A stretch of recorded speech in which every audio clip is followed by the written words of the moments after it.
মোশাররফ করিম এবার ফিটফাট বাবু।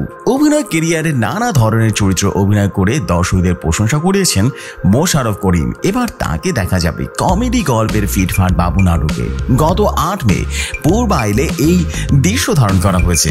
অনামিকা মণ্ডলের রচনায় এটি পরিচালনা করেছেন সোহেল হাসান এবং মোশাররফ করিম বলেন, ফিটফাট বাবু নাটকটি গল্পটি অসাধারণ ছিল। এটি কমেডি গল্পের হলেও বিনোদনের পাশাপাশি অনেক বার্তাও রয়েছে।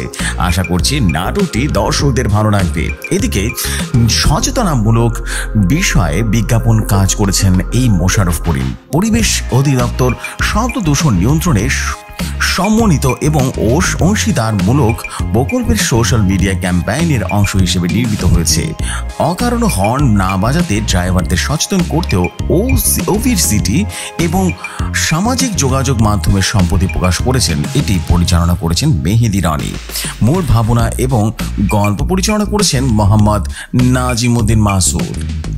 বিজ্ঞাপনটিতে বাস ড্রাইভার মোশাররফ করিমের সঙ্গে হেলপারের চরিত্রে অভিনয় করেছেন ফেসবুক কন্টেন্ট ক্রিয়েটর রিপন মিয়া।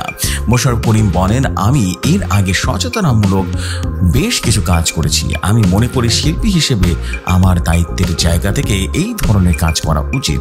সেই দায়িত্ববোধ জায়গা থেকে এই কাজটি করেছি। আমার কাছে কাজটি করে খুব বেশি ভালো লেগেছে। এমনই সব নিত্য নতুন ভিউজ পেতে রেডিও শহরের সাথেই থাকুন।